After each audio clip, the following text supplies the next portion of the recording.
clip about practically drooling over character Master's Ultra Kill Act 2 review. Wanted to know how. What do you mean how? Being attracted is a thing you don't learn how to. It just happens. My understanding. Like, I thought it sounded cute. Then again, I get crushed with fictional characters a lot.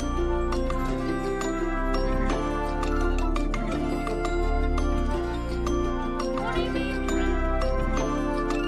There should be no shame in what you were. Fucking.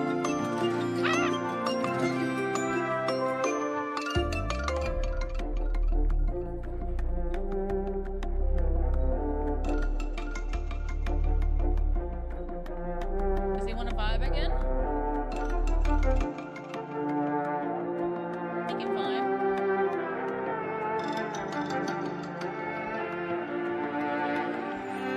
Nice.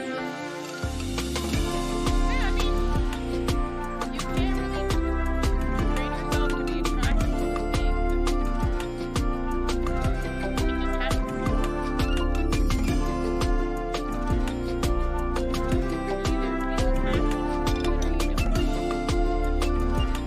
I mean, I get attracted to it.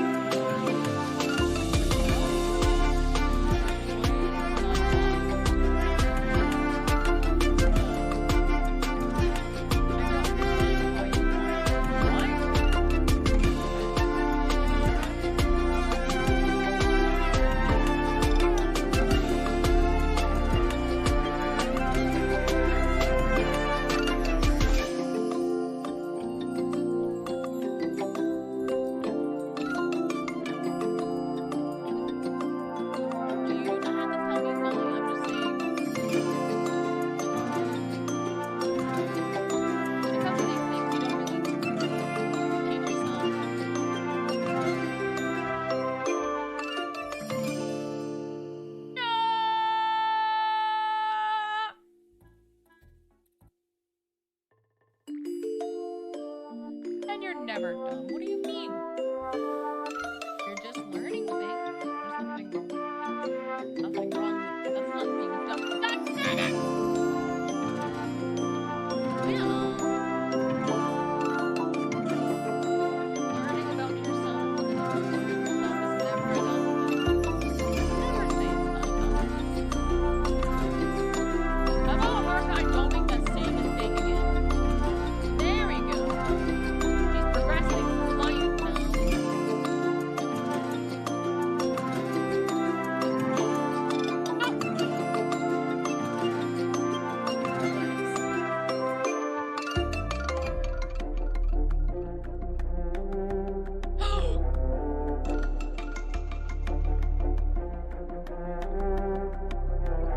I trust the banana. No, no, no!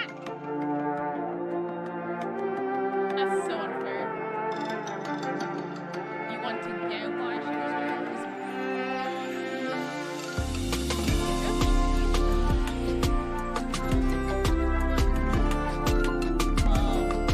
She just finds it attractive. Or if it's an extra video, it could be for even.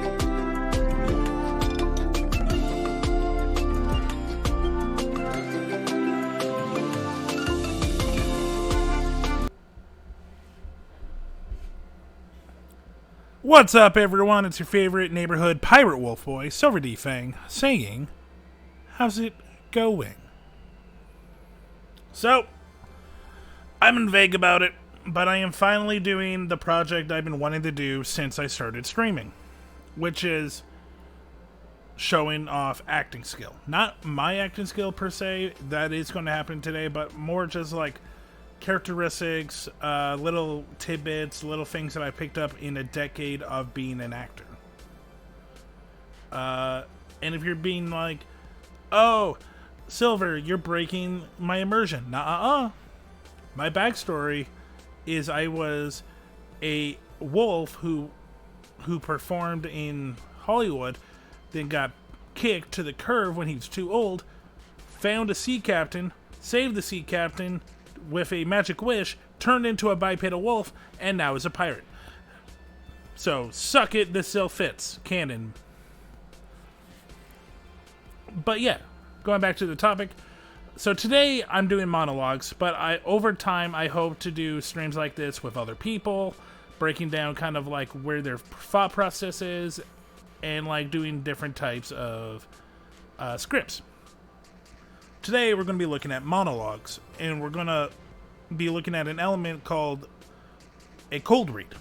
A cold read is when you get like a brief idea of a character in just the script you're supposed to read. You get that like either maybe the night before if you're lucky, or right in the audition. And you have to go off of that. You're not going to see perfection. And if you try to be perfect, you're never going to be it, because you can't tell what someone is looking for because you don't get all the information. What you have to do in a cold read is make yourself stand out and make it feel legitimate. What do I mean by that? Well, we'll go through a couple and we'll see. I have 5 monologues set up. I asked people around what their favorites were. None of these, except for one, I've actually watched the whole movie. Some of them I know because they're big movies, but only one I actually know ahead of time what the character is like. So yeah, that's what we're kind of doing today. And let's see. I have a new setup and I'm hoping it works. Haha! Okay, let's see if you can hear me. You can hear me.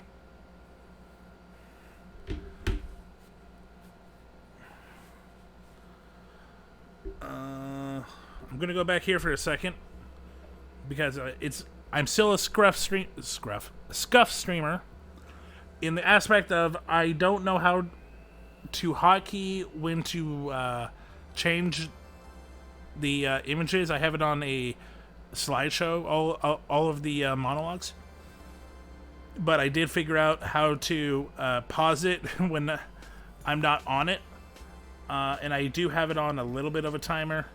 With that being said, you're probably going to see me voicing a character and go to a different character. But yeah, I hope you like this idea. It's something I've been wanting to do for a while. And yeah, I hope to do it more in the future. Is this going to be a weekly thing? Probably not. But maybe bi-weekly or once a month. We'll see. But it's something that I want to put into the rotation. So yeah, let's get in. As you can see, the first one is Casablanca. Also, I just want to make sure. Yep, you can hear me. Okay. And I was already... Yep. Fuck me. Okay. Let's see.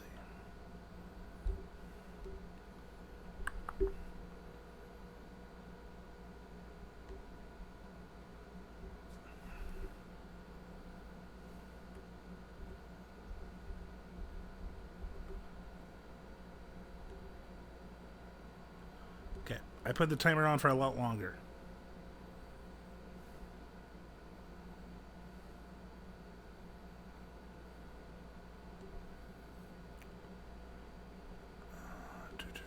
So, starting off, this is Rick Blaine from Casablanca. Rick is a, like I'm reading from like a actor page.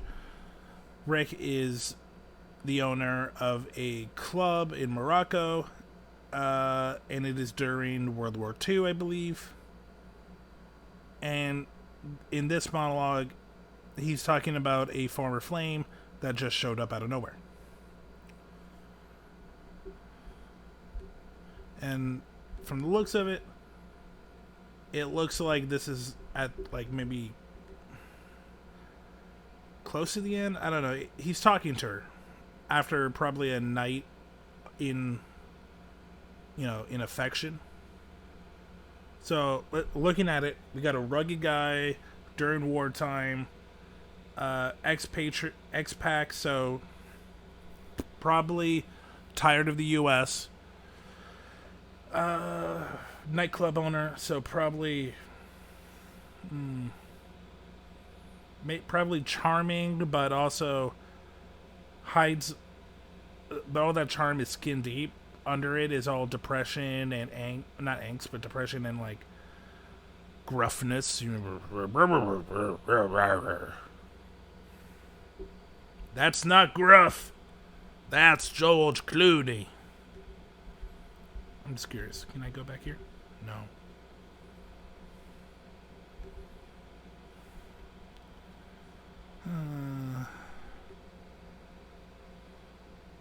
Is there a button that says skip?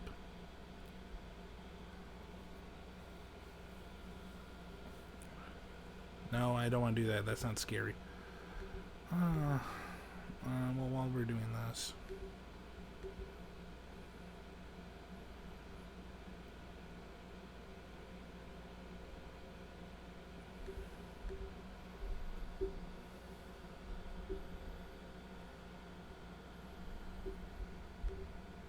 Okay. So yeah. Gruff, menacing, but charming because he is, the owner of this nightclub. He has to kind of smooth these people. But yeah, again, like I say, this is like after he meets an old flame. So maybe fresh love, maybe despair. Let's get into the script and see where I go.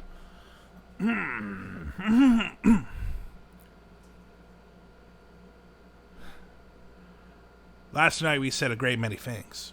You said I was to do Here's the problem with a cold read. Last time we said a great many things. You said I was to do the thinking for both of us. Well, I've done a lot of it since then. And it all adds up to one thing. You're getting on that plane with Victor when you're where you belong. Now, you've got to listen to me. You have any idea what you'd have to look forward to if you stayed here? 9 chances out of 10, we'd both wind up in a concentration camp. Is that true, Louis? Isn't that... Oh. Isn't that true, Louis? I'm saying it because it's true. Inside of... Okay. Cold read ain't working. I'm going to read this just straight without acting once, and then I'm going to go over. Again, this is our first time doing this. We'll figure out like what's the best way of doing it over time. Last night we said a great many things. You said I was to do the thinking for both of us. Well, I've done a lot of it since then. It all adds up to one thing. You're getting on that plane with Victor where you belong. Now, you've got to listen to me. You have any idea what you'd have to look forward to if you stayed here? 9 chances out of 10, we'd both wind up in a concentration camp. Isn't that true, Louis? I'm saying it because it's true. Inside of us, we both know you belong with Victor. You're part of his work, the thing that keeps him going. If that plane leaves the ground and you're not with him, you'll regret it. Maybe not today, maybe not tomorrow, but soon. And for the rest of your life, you'll always have Paris. We didn't have we lost it until you came to Casablanca. We got it back last night. And you never will, but I've got a job to do. 2. Where I'm going to, you can't follow. What I've got to do, you can't be any part of. Ilsa, I'm no good at being noble. But it doesn't take much to see that the problem of 3 little people don't amount to a hill of beans in in this crazy world. Someday you'll understand that now here's looking at you, kid. Okay. I think I got a better idea of what to do with this character.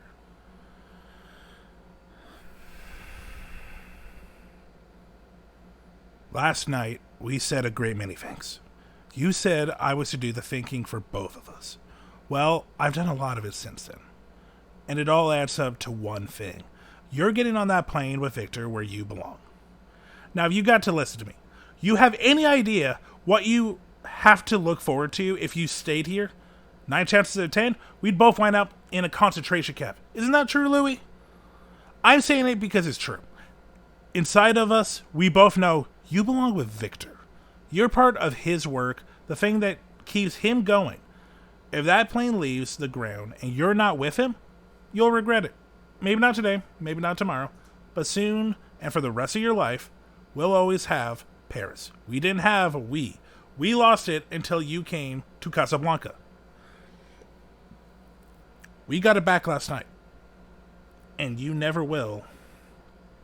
But I've got a job to do. Where I'm going, you can't follow. What I've got to do, you can't be any part of it, Ilsa. I'm no good at being noble, but it doesn't take much to see that the problems of 3 little people don't amount to a hill of beans in this crazy world. Someday you'll understand that. Now, here's looking at you, kid. Okay. I like the energy, but I don't think it's emotional enough or gruff enough. So this, I'm not trying to do a Humphrey Bogart. Beaten down by life. Beaten down by life. What is the point?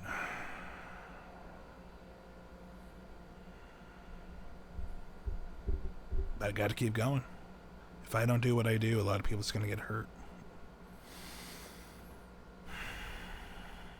Last night, we said a great many things. You said I was to do the thinking for both of us. Well, I've done a lot of it since then, and it all ends up to one thing. You're getting on that plane with Victor where you belong. Now you've got to listen to me. Really listen to me. You have any idea what you have to look forward to if you stayed here? 9 out of 10? Fuck me. Oh, the life of an actor. Last night, we said a great many things. You said I was to do the thinking for both of us. Well, I've done a lot of it since then. And it all adds up to one thing. You're getting on that plane with Victor where you belong. Now, you've got to listen to me. You have any idea what you've had to look forward to if you stay here? 9 chances out of 10, we'd both wind up in a concentration camp. Isn't that true, Louis? I'm saying it because it's true. Inside of us, we both know you belong with Victor. You're part of his work, the thing that keeps him going. If that plane leaves the ground and you're not with him, you'll regret it. Maybe not today, maybe not tomorrow, but soon and for the rest of your life.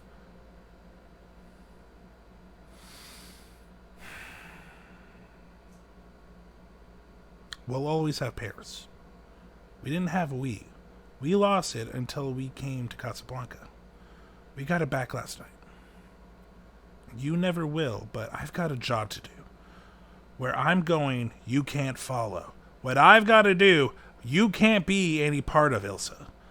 I'm no good at being noble, but it doesn't take much to see that the problem of 3 little people don't amount to a hill of beans in this crazy world. Someday, you'll understand. But for now, here's looking at you, kid. Okay. Now, here's the thing. When you do the same thing over and over, even if you think you have a good idea, it's great to get out of your head by doing just completely something else. Even if you do think it's not going to work, you might get an idea out of it. So I'm going to bring up a random generator of emotions, and I'm going to go with that emotion.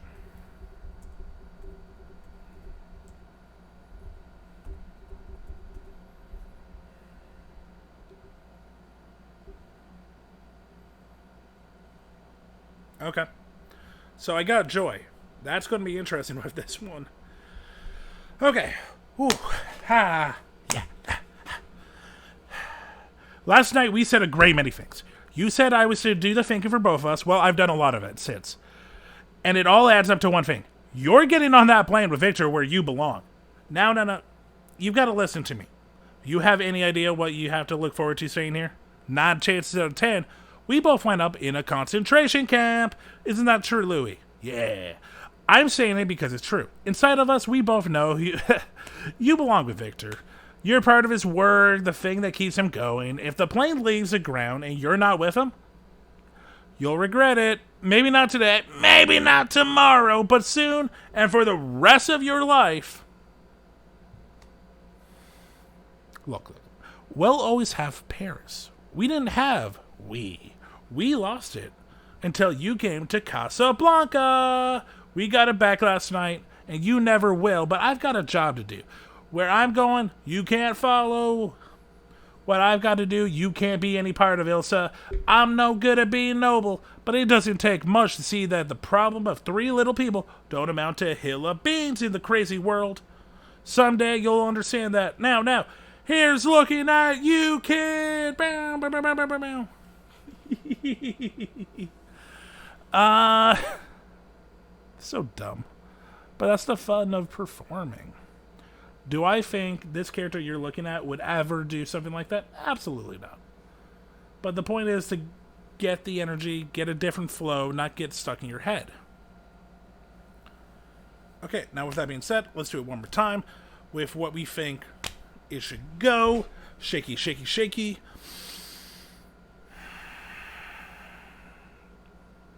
Last night we said a great many things. You said I was to do the thinking for both of us. Well, I've done a lot of it since then. And it all adds up to one thing. You're getting on that plane with Victor where you belong. Now, you gotta listen to me. You have any idea what you have to look forward to if you stay here? 9 chances out of 10, we both wind up in a concentration camp. Isn't that true, Louis? I'm saying it because it's true. Inside of us, we both know you belong with Victor. You're part of his work. The thing that keeps him going. If that plane leaves the ground and you're not with him, you'll regret it. Maybe not today, maybe not tomorrow, but soon and for the rest of your life.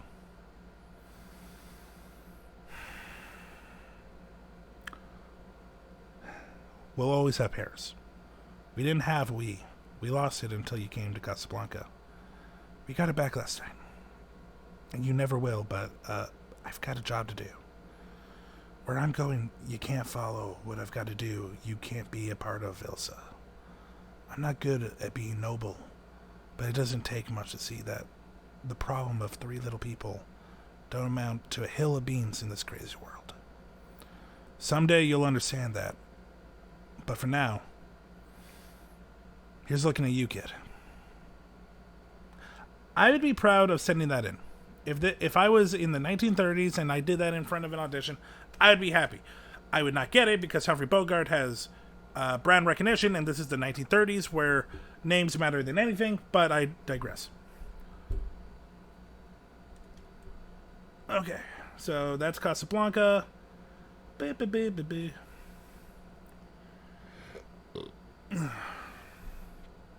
was fun. Let's set up for the next one.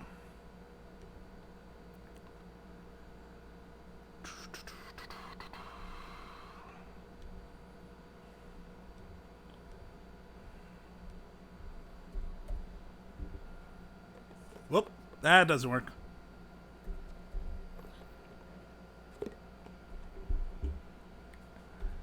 That also doesn't work.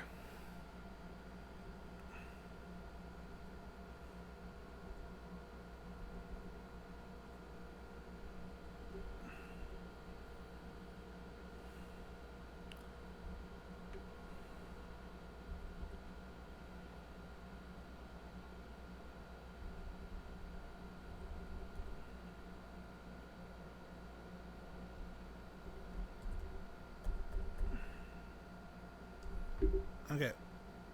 I don't know how to swap it. God damn it. Okay, well, while we're waiting for this one to go to the next one,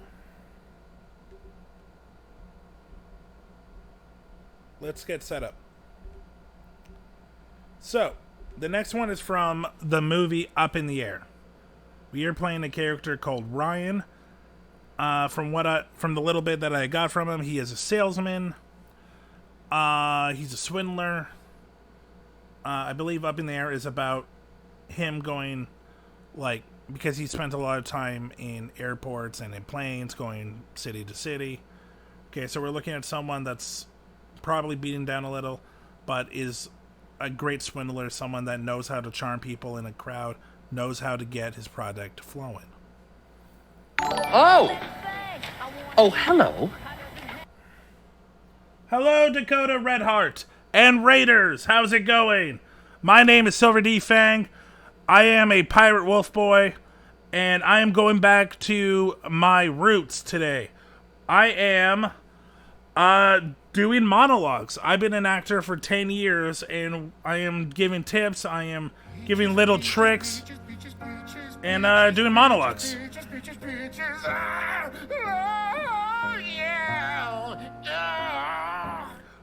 And peaches.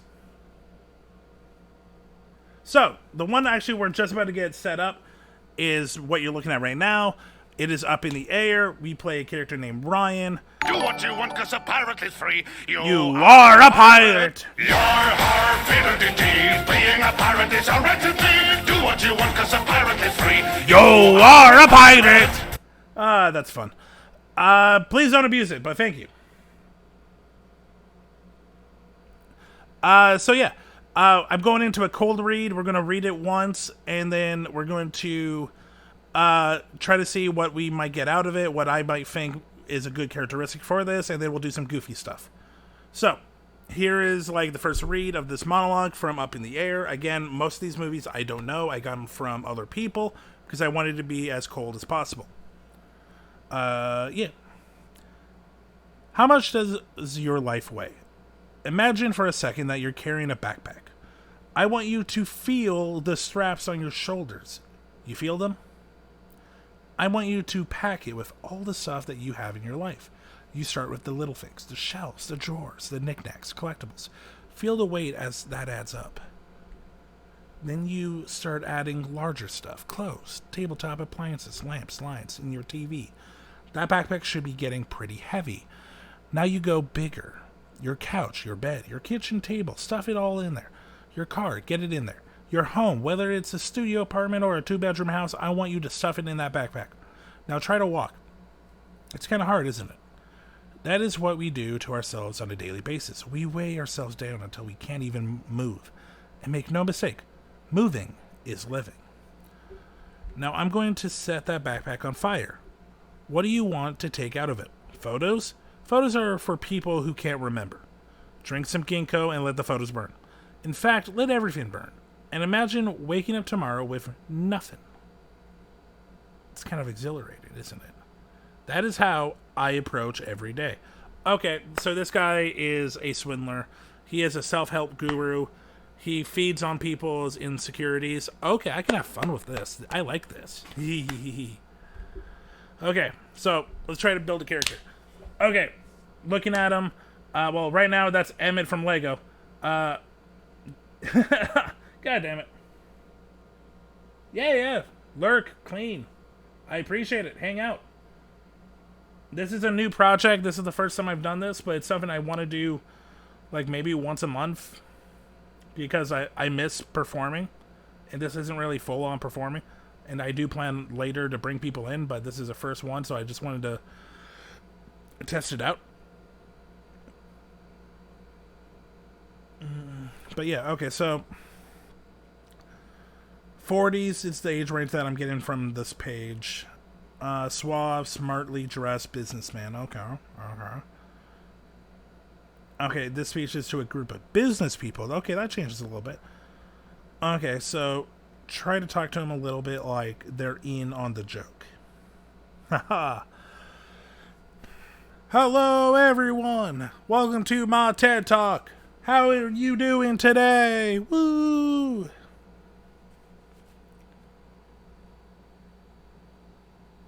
No, I am breaking down what a monologue is. I am doing monologues of characters that I know very little about. Like, I am giving you guys an idea of what a normal audition would be. In normal audition, you're doing what is a cold reading, which pretty much is you get basic information and you get like a monologue, or if you're working off of someone, a script, and you have to figure out what this character should look like.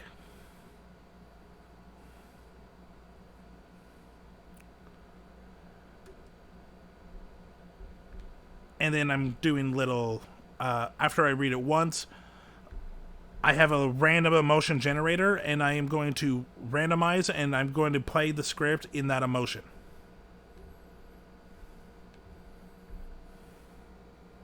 Ooh, thank you. I like the ooh. Okay.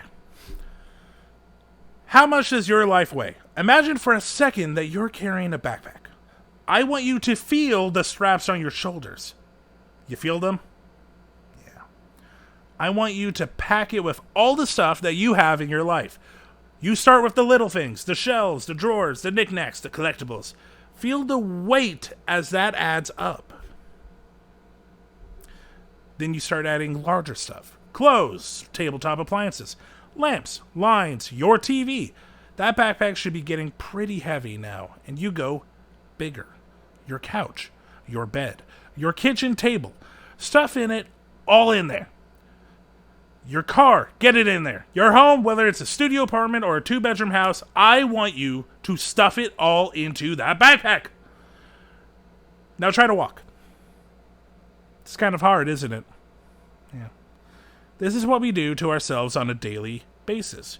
We weigh ourselves down until we can't even move.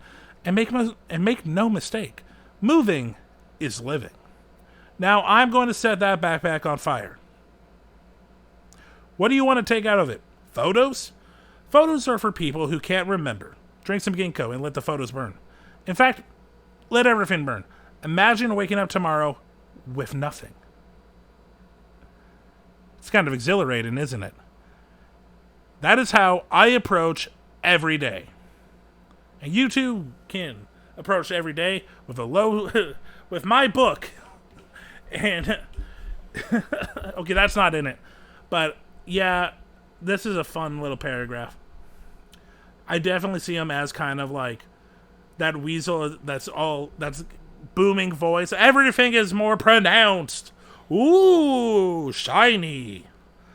It's very theatrical. If you've ever seen someone like try to sell like a timeshare, or like, you know,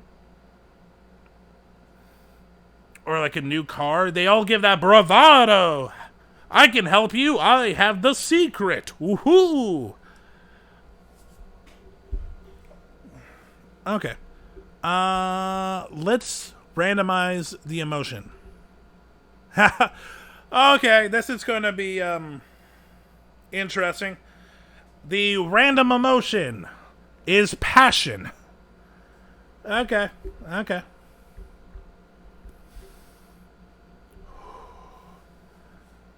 How much does your life weigh?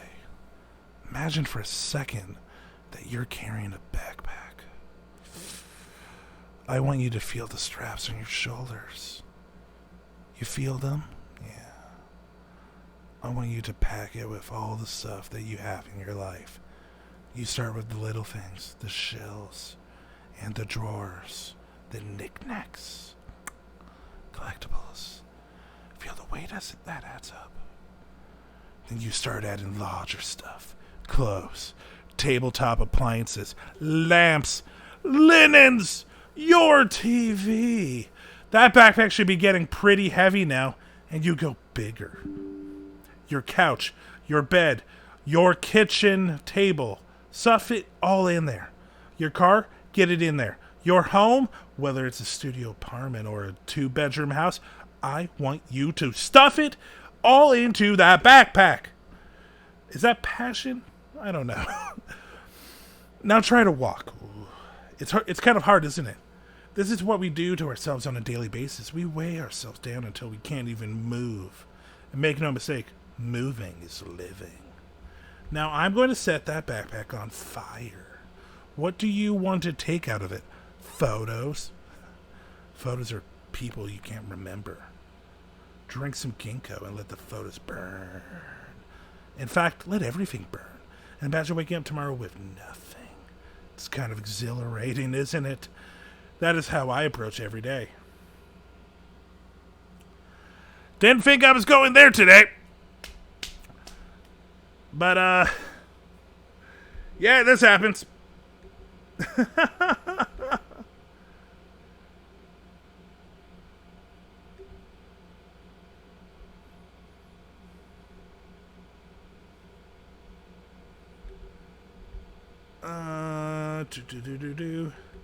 Let's see if I can.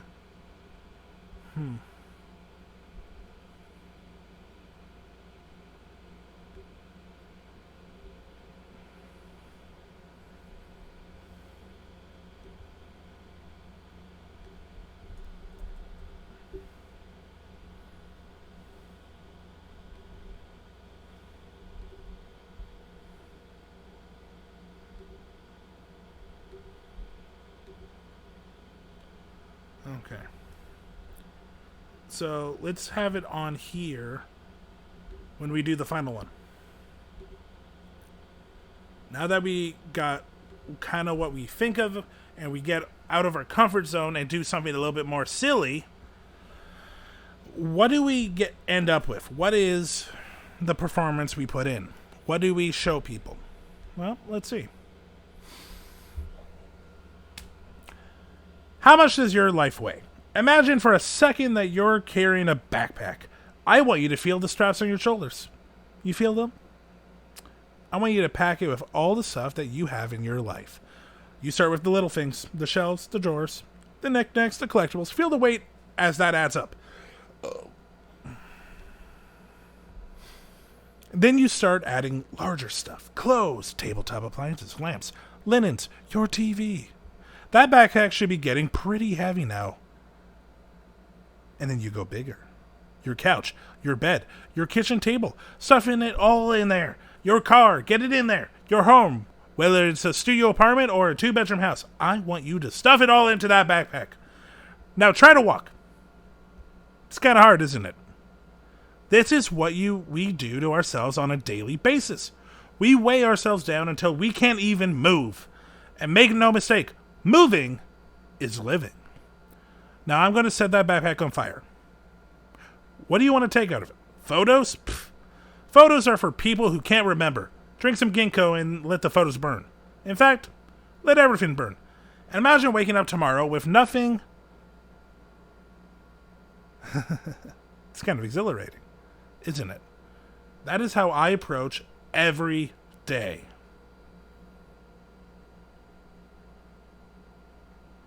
Hey, Foolish, I have no idea what that reference.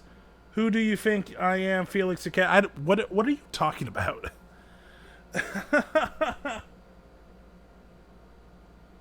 Wait, BD, are you saying that you really liked sexualized TED Talk guy? I mean, okay.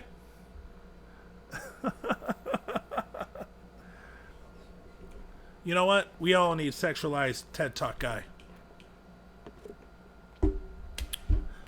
But yeah, if you like that monologue and you want to see more, I didn't say, but the actor who did that is actually George Clooney, and the movie is Up in the Air. Oh, hey, it's by Jason Reitman. Neat. Okay. Next one. This one is, this one's a lot more interesting.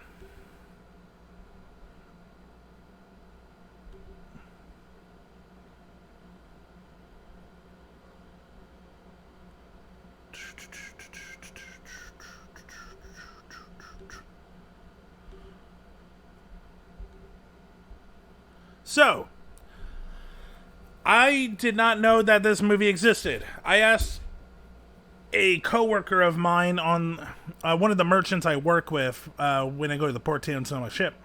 I asked them what their favorite monologues were, and they gave me this monologue from a French movie called La Haine.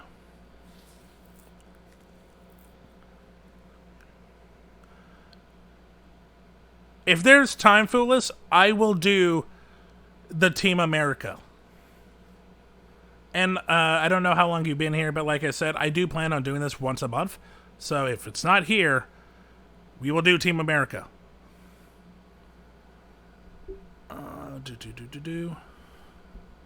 I think I need to add the. I think I need to raise that timer.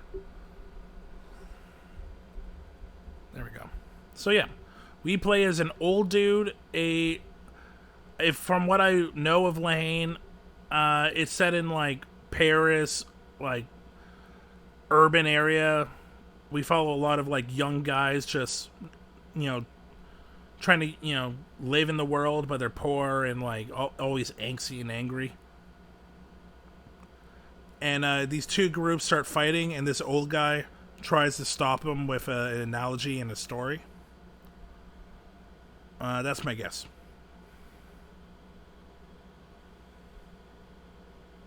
Okay, let's do a cold read. I once had a friend called Grunwalski. We were sent to Siberia together. When you go to Siberian work camp, you travel in a cattle car. But it's hard to relieve yourself, to take a shit. You can't do it on the train. And the only time the train stops is to take on water for the locomotive. But Grunwalski was shy. So the train stops and everyone jumps out to shit on the tracks. I teased Grunwalski so much that he went off on his own. The train starts moving because it waits for nobody. Grunwalski had a problem. He'd gone behind a bush and was still shitting. So I see him come out from behind the bush. Holding up his pants with his hands, he tries to catch up. I hold out my hand, but each time he reaches for it, he lets go of his pants and they drop to his ankles. He pulls them back up, starts running again, but they fall back down when he reaches out for me. One of the young kids, Saeed. Then what happens? Nothing. Grunwalski froze to death. Okay, this sounds fun. I love playing old coots that don't really have a reason for their stories. They just like talking. We got some Abe Simpson here. What, work trains and shitting on tracks is modern Vancouver? No judgment.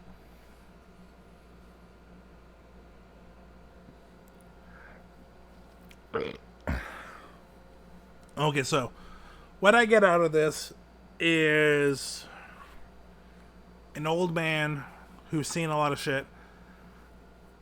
Pun not intended. Now he sees these young people just starting shit for no reason. Pun not intended. And he just tries to relieve the situation with a stupid story. I'm gonna see a dumb grin. Yeah, okay. I once had a friend called Grunwalski. We were sent to Siberia together. Nope, I don't know why I went racist there. I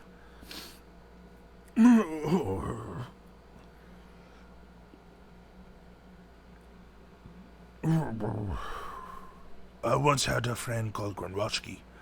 We were sent to Siberia together when we got to Siberian work camp. You traveled in cattle car. But it's hard to relieve yourself to take a shit. You can't do that on the train, and the only time the train stops is to take on water for the locomotive. But Grunwalski was shy. So the train stops and everybody jumps out to shit on the tracks. I tease Grunwalski so much that he went off on his own. The train starts moving because it waits for nobody. Grunwalski had a problem. He'd gone behind a bush and was still shitting. So I see him come out from behind the bush, holding up his pants with his hands. He tries to catch up. I hold out my hand. But each time he reaches for it, he lets go of his pants. And they drop to his ankles.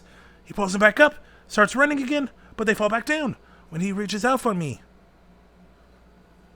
Then what happened? Nothing. Grunwalski froze to death. Okay, I might be leaning into, like, the Eastern European old man a little bit too much here. I mean, that's also just Snowpiercer. Okay, I don't know how I feel. You know what? Let's play it straight up. with old guy from my accent. When was the last time I heard an old guy with my accent? I once had a friend. Yeah, let's do this.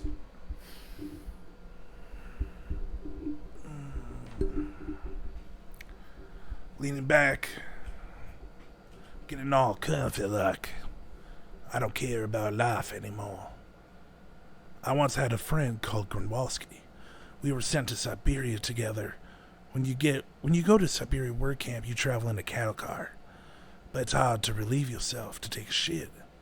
You can't do that on the train. And the only time the train stops is to take on water for the locomotive. But Grunwalski was shy. So the train stops and everybody jumps out to shit on the tracks. I teased Grunwalski. So much that he went off on his own. The train starts moving because it waits for nobody. Grunwalski had a problem. He'd gone behind a bush and was still shitting. So I see him come out from behind the bush, holding up his pants with his hands. He tries to catch up. I hold out my hand, but each time he touches my hand, he lets go of his pants, and they drop to his ankles. He pulls them back up, starts running again, but they fall back down. When he reaches out for me,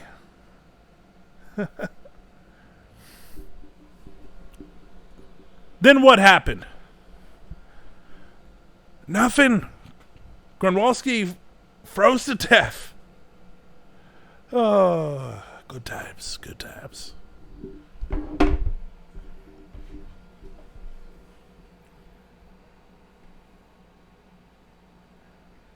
You see, no, that's Bill Cosby. You know what? Give me a second. I need to hear an Abe Simpson.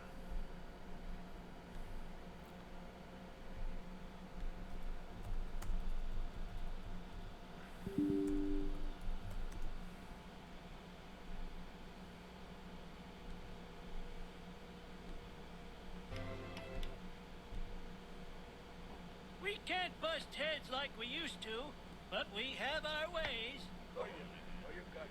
One trick is to tell them stories that don't go anywhere. Okay. We can't bust heads like we used to, but what we can do is tell stories. No. Okay, I'll try my little raspy. We can't knock heads like we used to. No. Fuck, I can't do an Abe Simpson. Can I do a Homer? Fuck it, I'm doing Homer. I once had a friend called Grunwalski. We were sent to Siberia together. You go to Siberian work camp, you travel in a cattle car. Cattle. Ah. But it's hard to relieve yourself, to take a shit. You can't do it on the train, and the only time the train stops is to take on water for locomotive. But Grunwalski was shy. So the train stopped and everybody jumps out of the shit on the tracks. I teased Grunwalski so much that he went off on his own. The train starts moving because it waits for nobody. Grunwalski had a problem. He'd gone behind a bush and was still shitting, so I see him coming. And from behind the bush, holding up his pants with his hands, he tries to catch up. I hold my hand, but each time he reaches for his pants and they drop to his ankles. Ah! Ah! Yeah, he pulls it back up, starts running again, but they fall back down when he reaches out for me. Ah! Then what happens, Mr. Simpson? Nothing. Grunwalski froze to death.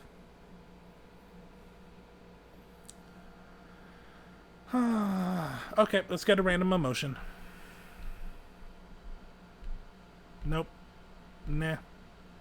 Yeah, okay. I got boredom.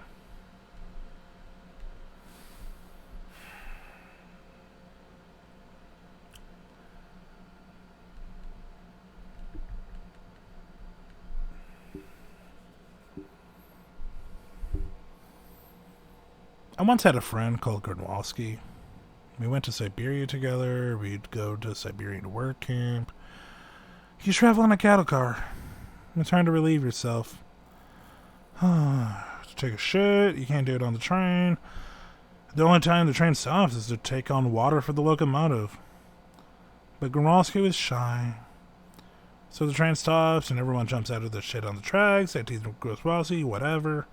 So much that he went off on his own. The train starts moving because it waits for nobody. Grunwalski had a problem.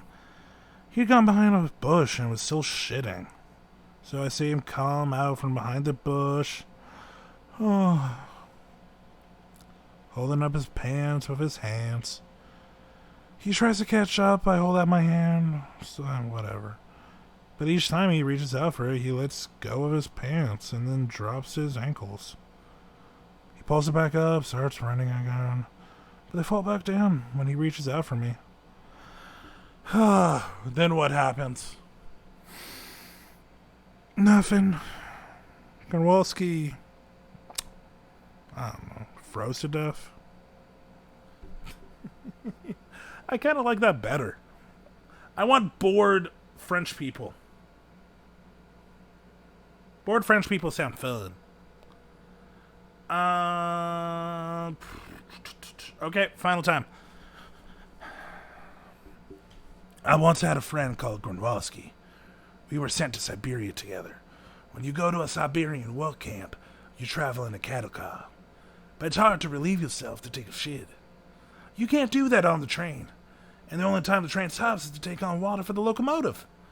But Grunwalski was shy. So the train stops and everybody jumps out to shit on the tracks. I teased Grunwalski so much that he went off on his own. The train starts moving because it waits for nobody. Grunwalski had a problem.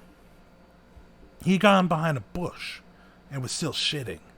So I see him come out from behind the bush, holding up his pants with his hands. He tries to catch up. I hold out my hand, but each time he reaches for it, he lets go of his pants, and they drop right to his ankles. He pulls it back up, starts running again, and they fall back down. That kept going on and on. Then what happened? Nothing. Grunwalski froze to death. Damn. French humor, man. French humor. It's one of a kind. I feel like after that, we need some pump up. Hit it, epic sax guy.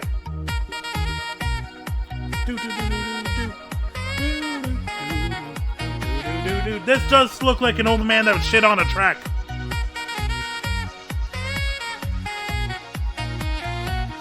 Okay. Okay, that one. Oof.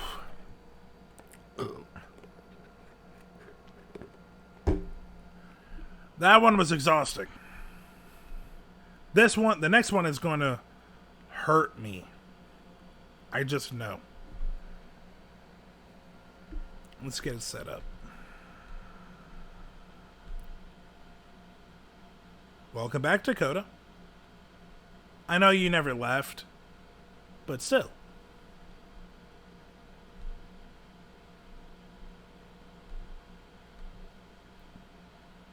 Now we're doing Donnie Darko.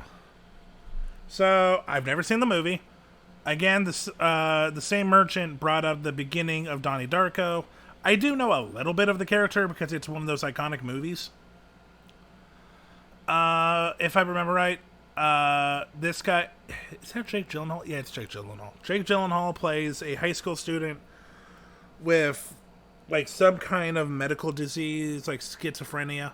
He's supposed to take medication, but he doesn't. And one day, he starts seeing this giant imaginary bunny that tells him the end of the world. So, interesting. Okay, let's check out the script.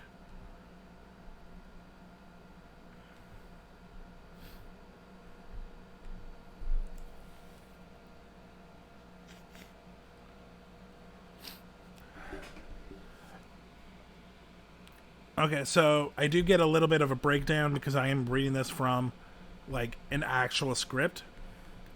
So I'm going to use that. So, exterior, Darko house, front yard, next, Donnie walks down the front walk to the street. Exit neighborhood street. Next, Donnie walks down the street. Seventh hole, night, 1:30 a.m. Donnie arrives next to the pin and stares off into the distance. And that's where we're at.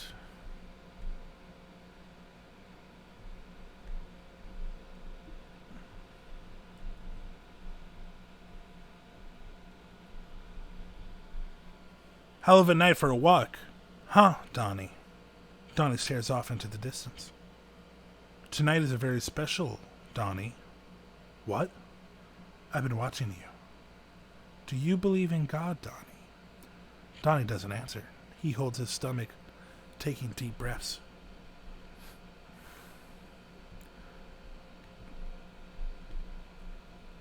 God loves his children, Donnie. God loves you. There, standing on the seventh hole, is a 6-foot-tall figure dressed in a grotesque bunny suit. Donnie stares at the bunny nervously as a wave of nausea overcomes him. My name is Frank. I want you to follow me. Why? I'm here to save you. The world is coming to an end, Donnie. Donnie doesn't answer. Look up in the sky, Donnie. He looks up into the blank night. 28 days, 6 hours, 42 minutes, 12 seconds. That is when the world will end. Donnie looks back at Frank. His expression is a vacant expanse of confusion. Okay. Okay. What do we get from this?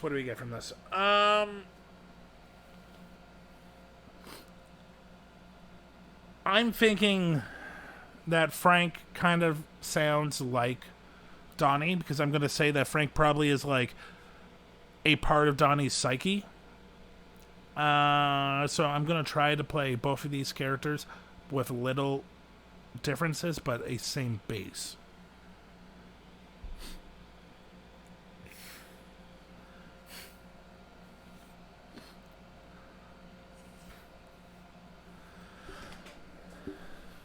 Hell of a night for a walk. Huh, Donnie?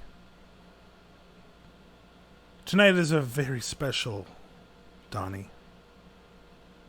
What? I've been watching you. Do you believe in God, Donnie? God loves his children, Donnie. God loves you. My name is Frank. I want you to follow me. Why? I'm here to save you. The world is coming to an end, Donnie. Look up in the sky, Donnie. 28 days, 6 hours, 42 minutes, 12 seconds. That is when the world will end.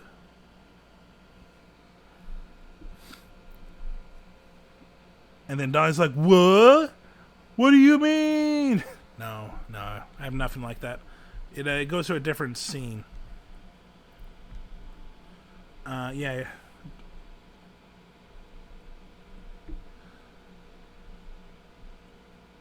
It's a small monologue, but I was recommend it, so we're going to do it. You know what? Before I go to the emotion, I want to try it menacing. I don't think Frank would be menacing, but I want to try menacing.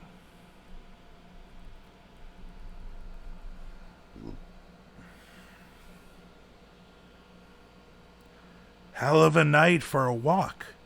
Huh, Donnie? Tonight is a very special, Donnie. What? I've been watching you. Do you believe in God, Donnie? God loves his children, Donnie. God loves you. My name is Frank. I want you to follow me. Why? Why?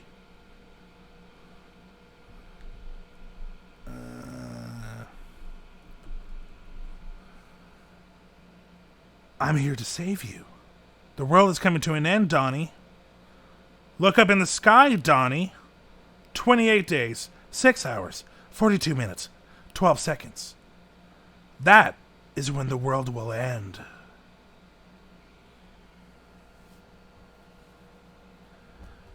if you've seen Donnie Darko, how is this movie? Is it worth watching? I'm kind of intrigued. Okay, let's get the random emotion.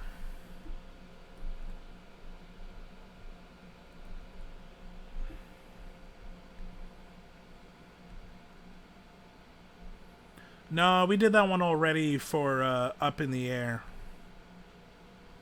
How would that look? Okay, so the random generator I got was sorrow. How to do this sorrowfully.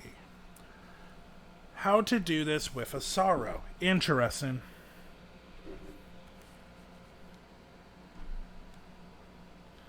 No, we did that one already for... Okay, I think I have an idea.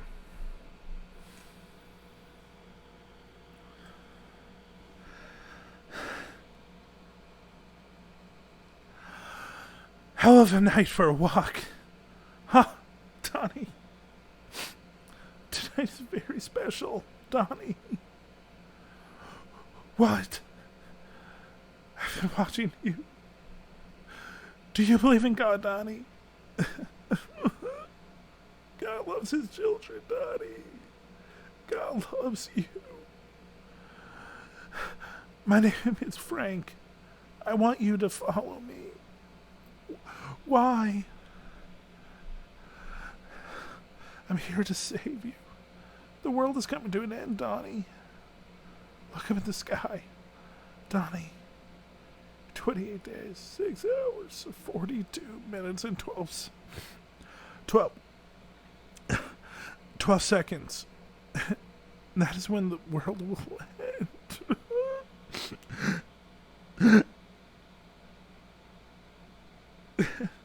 Okay. That was fun. I don't get to be sorrowful a lot. Doesn't happen a lot in my life. I don't get a lot of sorrow. Just a lot of depression.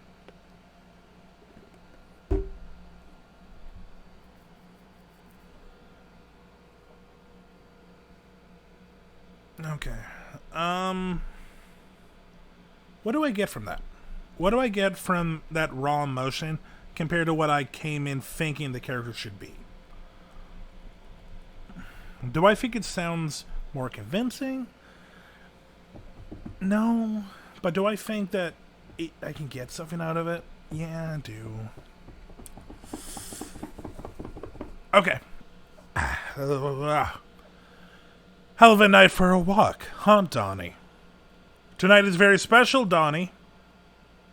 What? I've been watching you. Do you believe in God, Donnie? God loves his children, Donnie. God loves you. My name is Frank. I want you to follow me. Why? I'm here to save you. The world is coming to an end, Donnie. Look up in that sky, Donnie. 28 days, 6 hours, 42 minutes, and 12 seconds. That is when the world will end. What do you think, Donnie? What do you think, Donnie?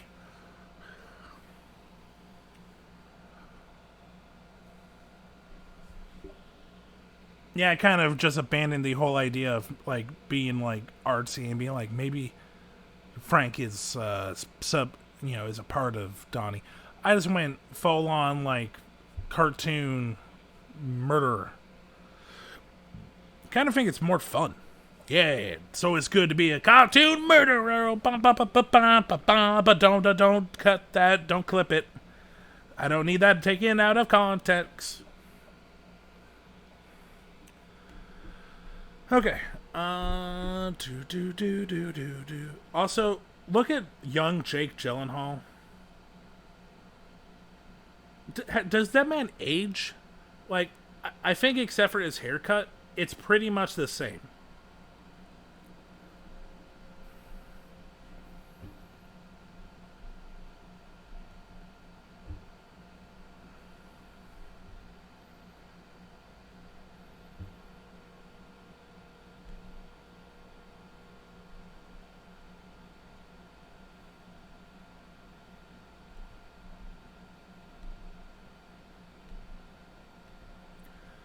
And as you can see, I have one more, and it is Emmett from the Lego Movie. Bam, bam, bam, bam, bam, bam. Okay, so I have seen the Lego Movie.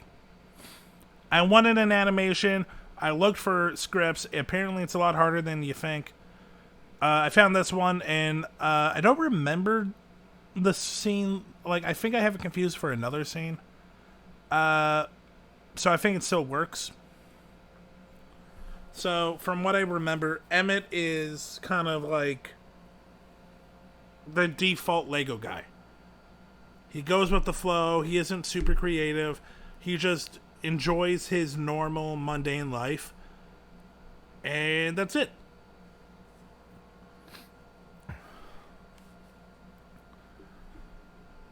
But, you know, because we need a movie, he finds interesting people and grows a little.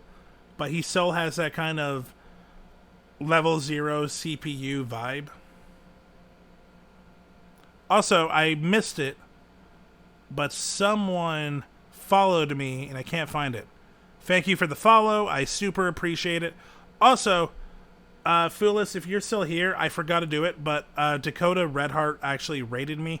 Can you do a shout out if you know how to do that? Because I don't know how to do that. Oh, never mind. I think I figured it out.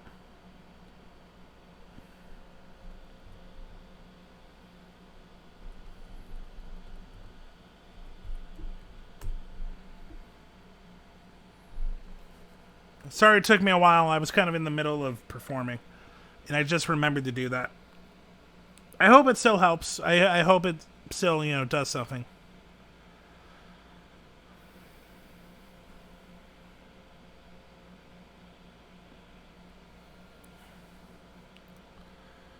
Okay. So let's look at the script.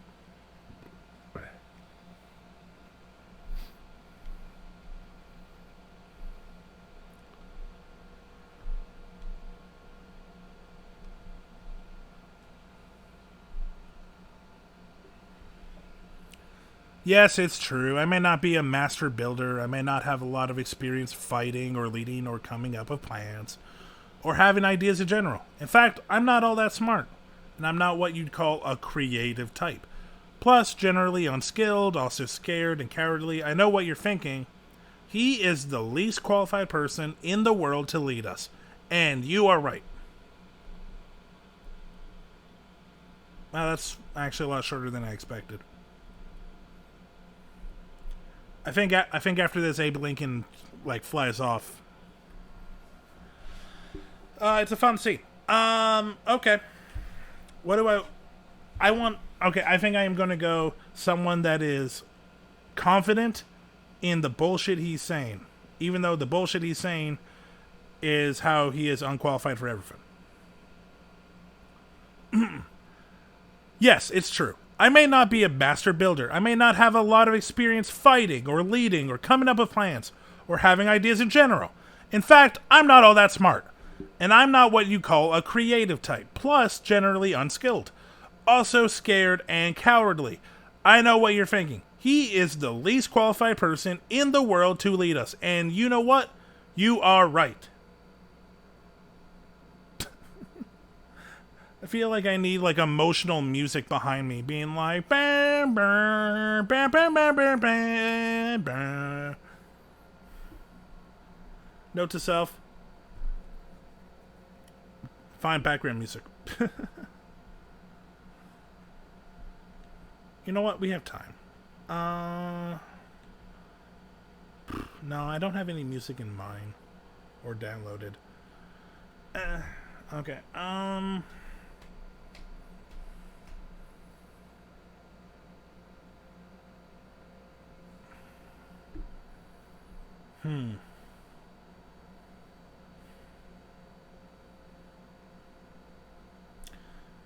Okay. Let's do a random emotion. Nah. So I got pride, but I think what I just did was pride. Okay, this one's fun. I got envy. Okay.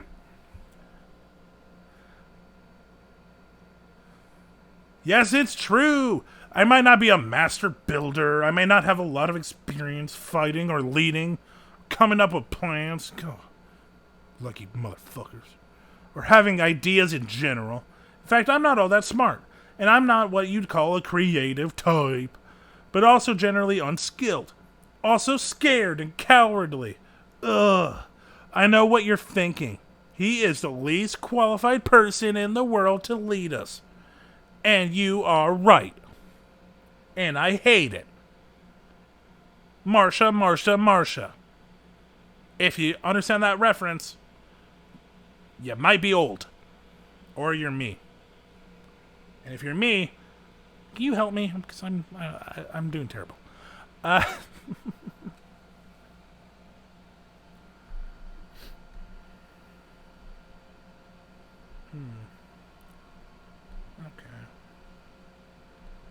Let's do that one more time.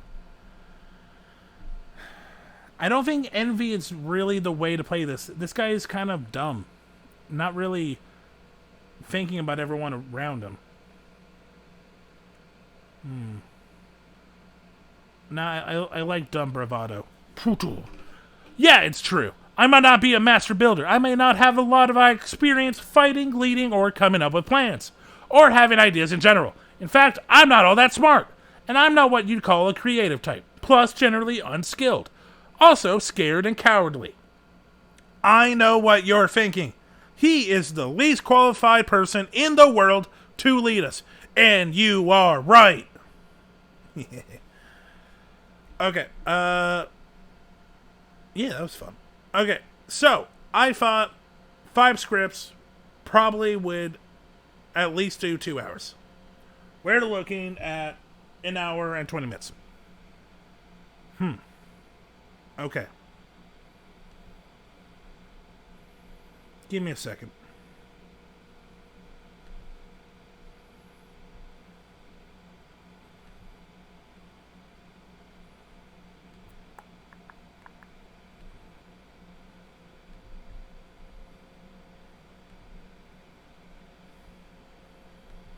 While I find more scripts.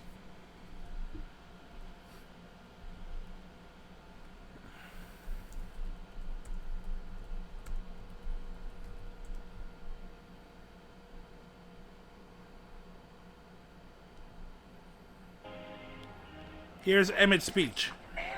Girl, what are you doing right now? Hey, Superman! Oh, hey, what's up? Lantern. Green Lantern. Yeah. You want to sit together at the meeting? I have to go back to Krypton.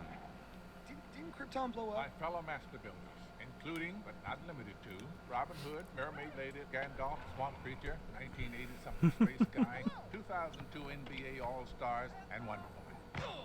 You have traveled far to be here for a moment of great import.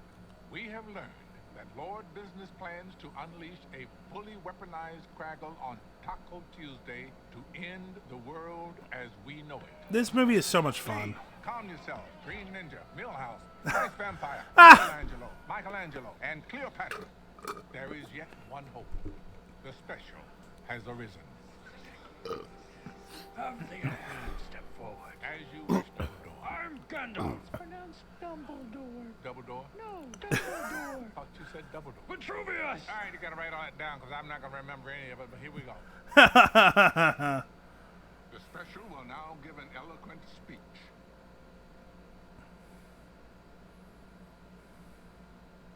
Go ahead, man. You got this. Okay. I know, right? Like, it is so creative, and like you can tell that all the actors were having fun. I'm Emmett. Oh, and this is the piece of resistance.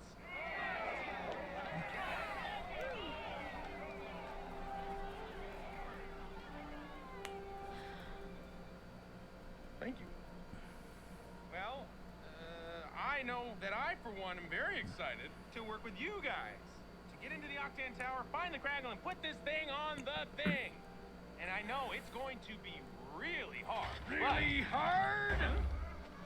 Wiping ye bum with a hook for a hand is really hard. This be impossible! The last time we tried to storm Lord Business's office, we used every plan we could conceive. The result was a massacre too terrible to speak of. Who are you? The name be Metalbeard, and I'll tell you me tale of woe. I don't think this is the right scene.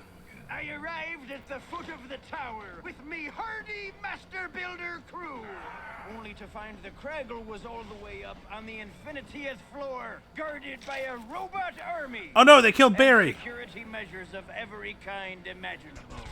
Lasers, sharks, laser sharks.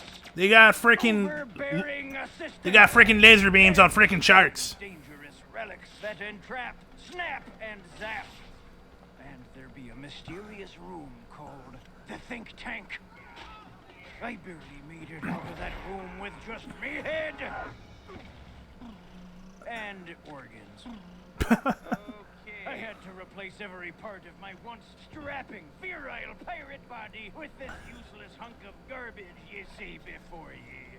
So if ye think it be a good idea to return to that forsaken place special, what idea have ye that be better than the ideas of 100 of our fallen master builder brothers?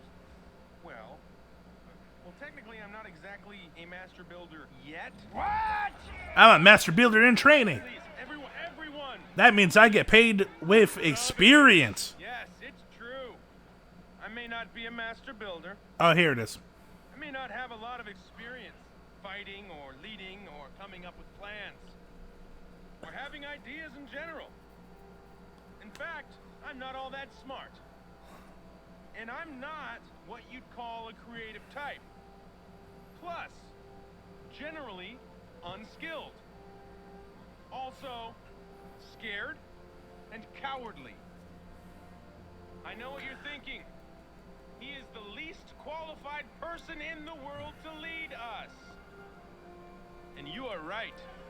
This is supposed to make us feel better. There was about to be a but. You're a butt. Yes. You all be on your own. I believe in this lost cause. Why are you leaving? A house divided against itself would be better than this. Abraham Lincoln, you bring your space chair right back here. Come on, guys. We can still do this. Right? Well, you were right about him being a ding-dong. I think I like mine better. No, it's not about being better or worse. It's about a different idea. Sir, we got an intruder!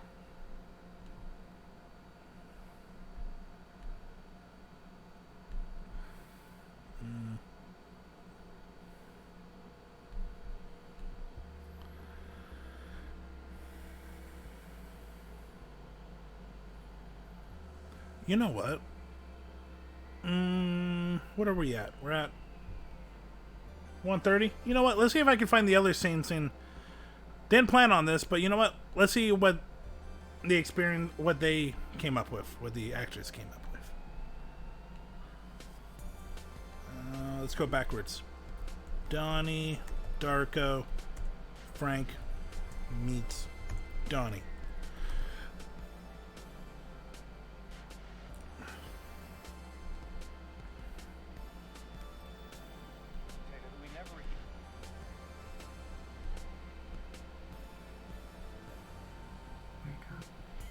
Okay. Found it.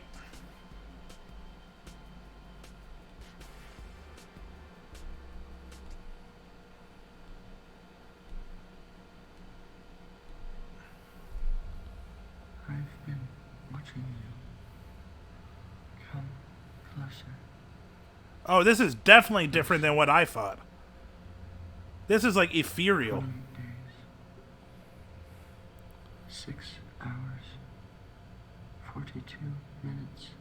Also, they skipped some of it. 12 seconds.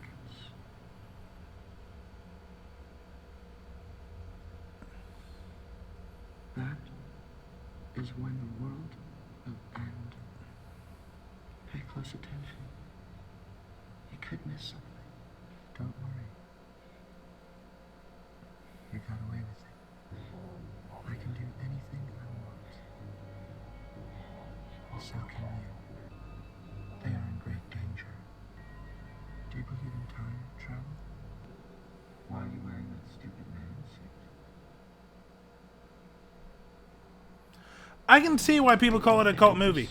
Frank is very interesting, and I like the I like the idea they go with like kind of the mental breakdown of Donnie Darko.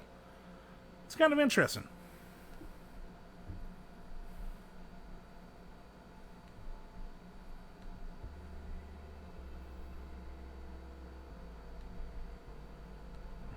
Okay, next up is Lahane.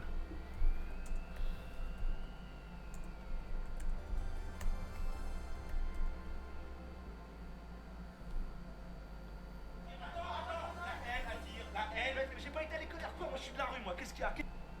Qu'est-ce qu'il y a? Je suis de la rue, c'est ce qu'elle m'a. Okay.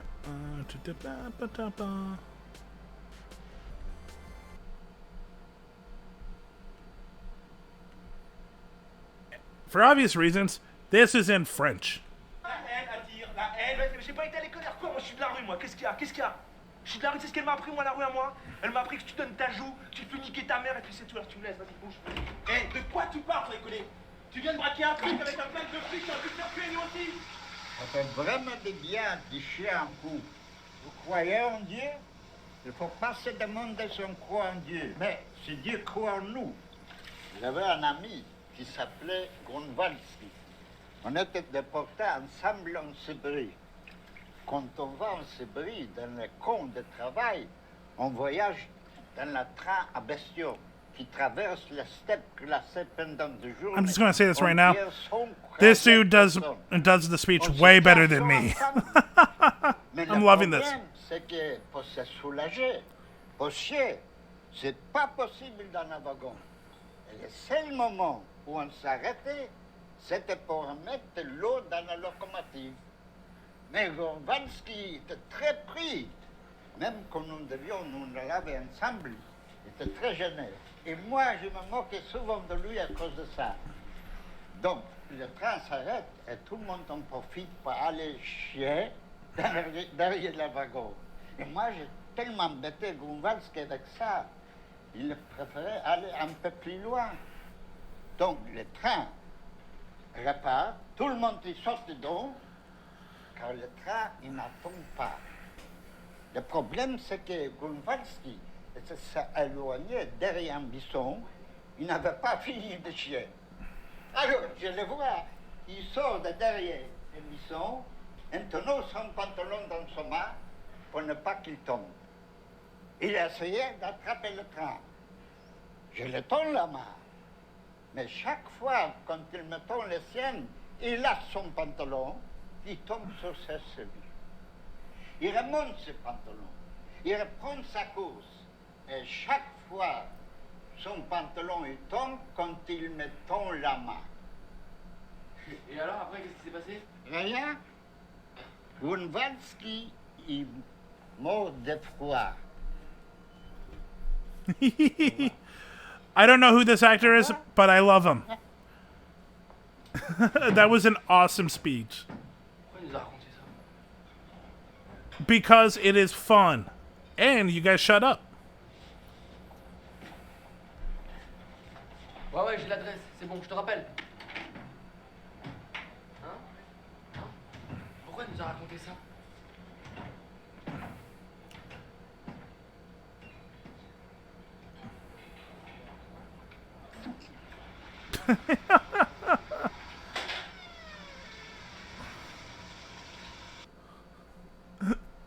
Okay, I'm glad I saw that. That was fun. That was fun.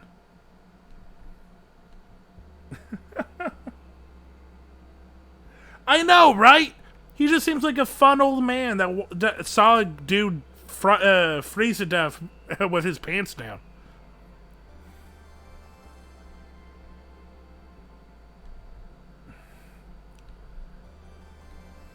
Okay. Up in the air. Speech.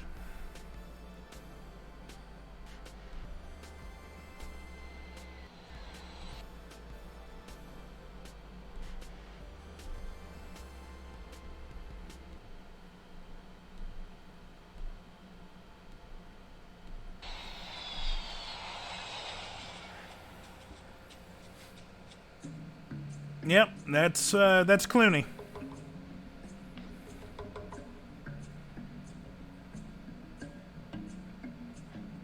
How much does your life weigh? Imagine for a second that you're carrying a backpack. I want you to feel the straps on you. Oh, he actually has a backpack. Boo!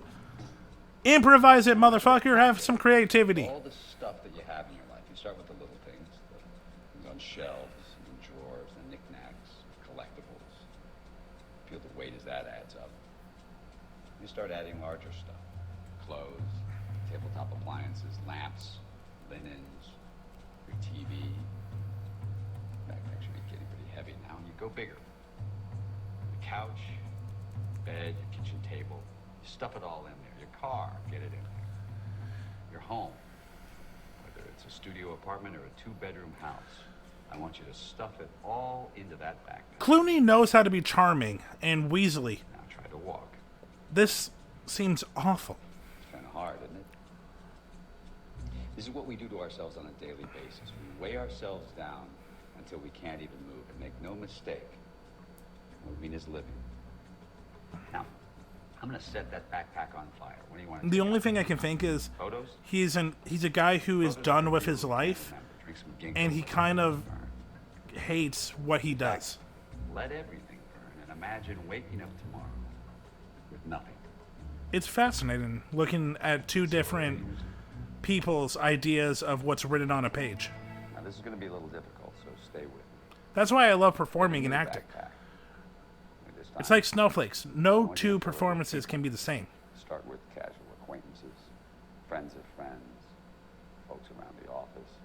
And then you move into the people that you trust with your most intimate secrets. Your cousins, your aunts, your uncles, your brothers, your sisters, your parents.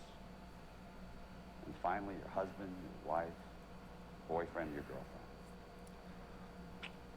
Get them into that backpack. Don't worry, I'm not going to ask you to light it on fire. Feel the weight of that bag. Make no mistake, your relationships are the heaviest components in your life. Feel the straps cutting into your shoulders. All those negotiations and arguments and secrets and compromises. Get a messenger bag. It'll be easier on your shoulders. You need to carry all that weight. Once you set that bag down. Some animals have to carry each other to live symbiotically for a lifetime. Star-crossed lovers, monogamous swans. We are not those animals. The slower we move, the faster we die. We are not swans. We're sharks. Yeah, when I think sharks, I think, do you see that slow shark? He about to die. I don't know about this movie. If you've seen Up in the Air and you like it, I don't know. Tell me what I'm missing.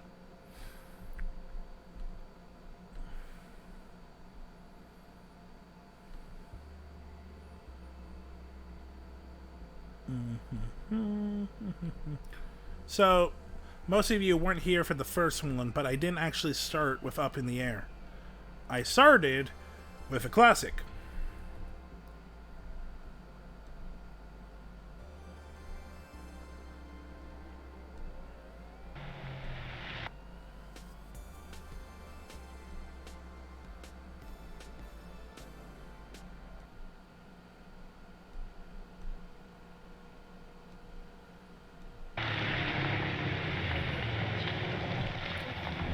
I've also not seen Casablanca.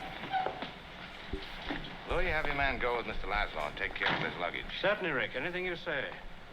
Find Mr. Laszlo's luggage and put it on the plane. Yes, sir. This way. If you don't mind, you fill in the names. That'll make it even more official. You think of everything, don't you? And the names are Mr. and Mrs. Victor Laszlo. But why my name, Richard? Because you're getting on that plane. I don't understand. What about you? I'm staying here with him till the plane gets safely away. No, Richard, no. What has happened to you last night? Last night we said a great many things. You said I was to do the thinking for both of us. Well, I've done a lot of it since then. It all adds up to one thing. You're getting on that plane with Victor where you belong. But, Richard, no, Now, you've got to listen to me. You have any idea what you'd have to look forward to if you stayed here? 9 chances out of 10, we'd both wind up at a concentration camp. Isn't that true, Louis? I'm afraid Major Strasser would insist. You're saying this only to make me go. I'm saying it because it's true. Inside of us, we both know you belong with Victor. You're part of his work, the thing that keeps him going. If that plane leaves the ground and you're not with him, you'll regret it. Maybe not today, maybe not tomorrow, but soon and for the rest of your life. But what about us? What's with Humphrey Bogart's face? It looks like it looks like it's made out of wax and half of it melted, and then he refroze it and it's stuck like that. And you never will. But I've got a job to do too. Where I'm going, you can't follow. What I've got to do, you can't be any part of. Ilsa, I'm no good at being noble, but it doesn't take much to see that the problems of 3 little people don't amount to a hill of beans in this crazy world. Someday you'll understand that. Now. He's looking at you, kid.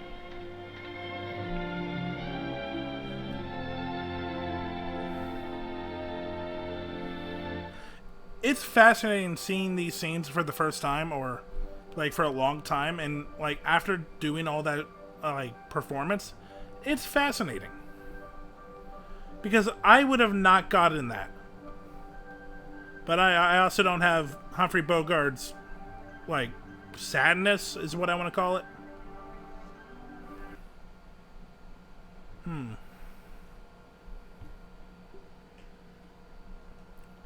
Okay. So, let me go back here. What I've learned from this experiment is A, I think it works. B, I need a little bit more technical nuance to work out the slideshow. C, maybe some background music. And D, more scripts. 5 goes quick in an hour. But I will say, I do like the idea of after doing all of the doing all the scripts, seeing what made it in the movie. I like comparing. I think it's fun. So I'm going to keep that for the next time. But for now, what am I going to do? Because we've only been streaming for about an hour and 40 minutes. Suggestions.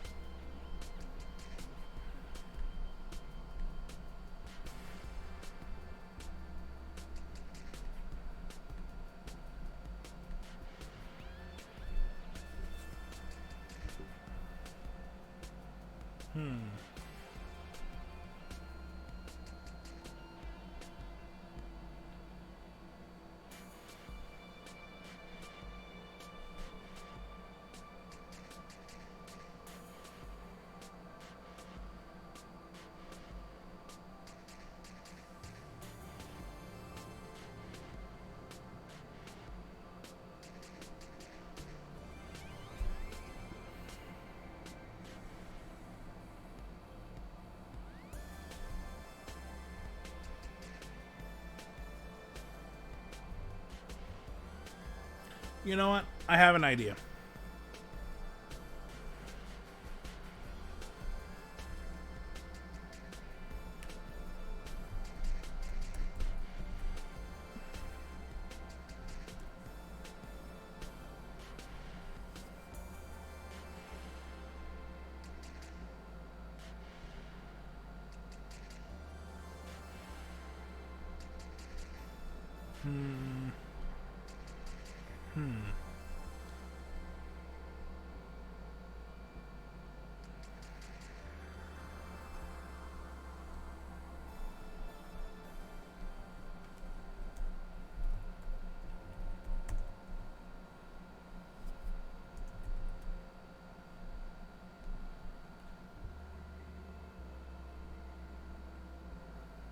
That's longer than I wanted.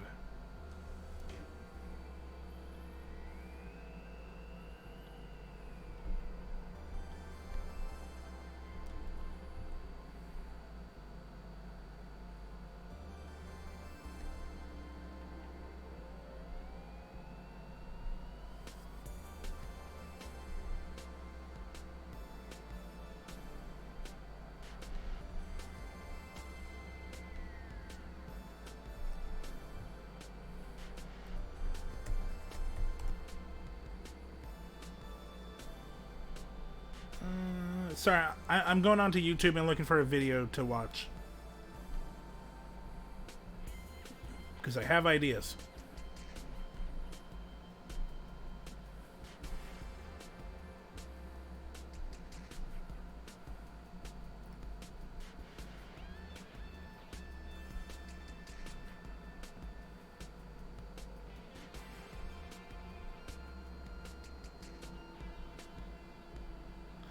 Okay, let's watch a classic. It's should be okay because like this is the official channel of the company that owns it, and it's on free for YouTube, so it should be okay. So little thing about me, I've been a wrestling fan on and off since I was a kid, and yeah, I like wrestling. It's theater meets sports. What's not to love? And here is a really good match that I have on a playlist I made for a friend of mine.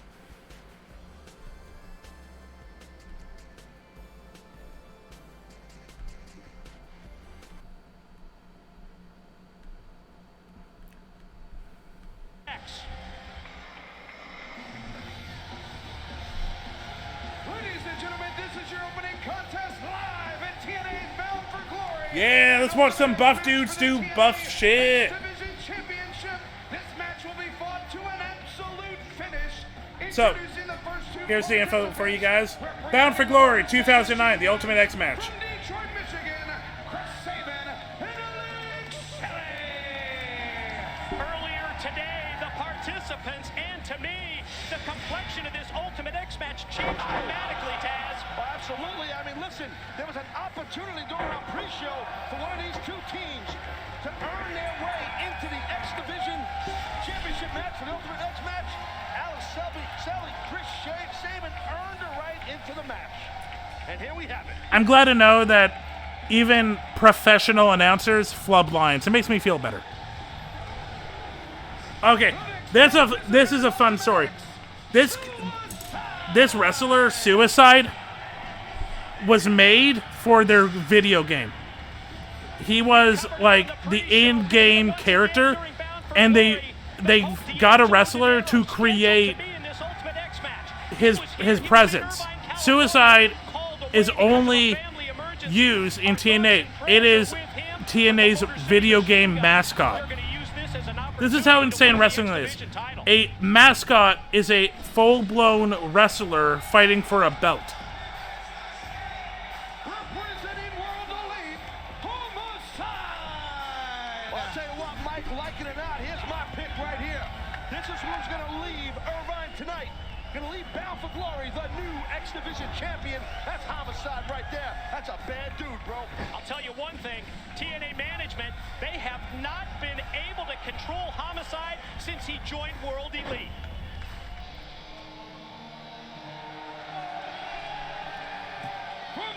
If you're not used to wrestling, wrestling is filled with just insane bonker shit. Well, Daniels, I'll tell you, in my view, a very odd mix of being a courageous, lion-hearted Around this time in TNA, there's literally Shark Boy. And Shark Boy is partly, yes, based off of the movie Shark Boy and Lava Girl. Competing in so many of their previous Ultimate X matches, and then Chris Sabin joined the party when the Guns won on the pre-show. Here comes the champ. And the final participant accompanied to the ring by his promoter, Don West. From Brooklyn, New York, he is the TNA X Division champion, Amazing Red. We heard it Thursday on Impact. The new promoter, the mouthpiece for Amazing Red, Don West. He announced that his champion will be putting the title at stake tonight. X Division Championship belt hangs in the balance, and I mean literally hangs in the balance in the Bound for Glory opener. And here we go. I'll tell you, buckle up, baby. We're going for a ride on this one. Get that seat belt fastened because Bound for Yeah, Glory no, is Shark Boy. Literally Shark Boy. And for a time, he also was Shark Boy in, like, in the style of Stone Cold Steve Austin. So he had the leather black jacket and a fucking shark mask. Sabin and Shelley, most of the machine guns, yeah, they are a team, obviously, but only one man will leave here X Division champion. And, you know, Homicide, as you stated earlier, I mean, Don West said, hey, you know what, Homicide's going to be this match. The title will be on the line. And now, when we saw it at Impact, I don't think Homicide was too excited about it. Talking about Amazing Red. Amazing Red putting that X Division championship at stake in this match because of Don West. And, you know, Don said this is one of those matches. Red's never competed before an Ultimate X, even though he's a perfect fit for this kind of a match. And Don told me, as we see this amazing use of the leg strength by Red to take Daniels out to the arena floor, Don says this is a match where you need to have eyes in the back of your head. You need to be totally focused. My bad, I didn't think you guys would see that. Just updating the stream. Gone to the back, and he's going to let Red fight it out on his own out here. Well, you could hear right in front of our table here, Mike. No, it wasn't the same actor. The actor that played Shark Boy is the wolf from Twilight. Lautner. Suicide goes airborne, crashing down onto the arena floor here on Homicide. But yeah, fun fact: Shark Boy is also the wolf guy from Twilight that imprints on a baby. How's that? Right through Shelley's legs. Saban goes flying. Now, speaking of flying, oh man. Then Red hits the spin kick on Alex Shelley. Red's gonna fly. Look. Ooh, that was a good kick. Jumping leg lariat by Daniels. Daniels has the opportunity now. Can Daniels climb that thrust and get up there and get the X Division title? 5 previous times Daniels has been in Ultimate X. Oh, he's won 4 of those 5 matches, and 4 straight times Daniels has won Ultimate X. Got to be one of the favorites. Look at Red here. Look at Amazing Red. Oh my God! Did you see that? Anyone that says that wrestling is fake is an idiot. Yes, wrestling is scripted, but just like action movies have actual people doing those stunts, wrestlers do the stunts. They're just not trying to actually injure people, but it still hurts. Insanity. Amazing Red. Hence why he's the X Division champ for now. Red looks up, sees the X Division championship belt, his title hanging from the X, and just as he goes up to the top, here come the guns in. Now what?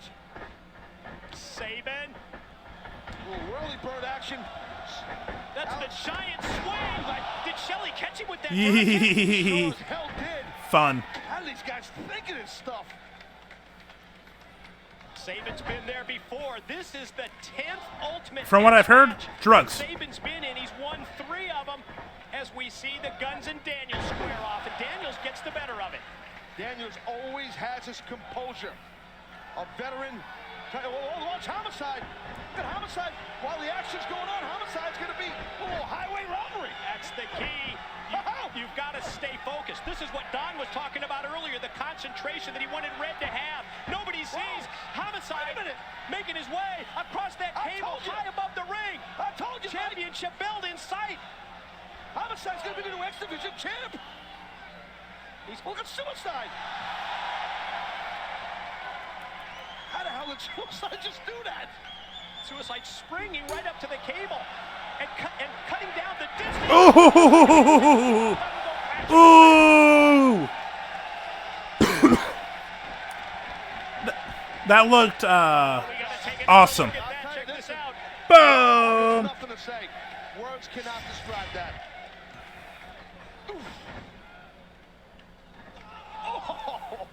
The guns have Homicide sandwiched in between. This is what we anticipated. It's what we expected. Keep your eyes on Alex Shelley, who's going to the top. Got him in his sights. Here comes Shelley. Right in the kidneys.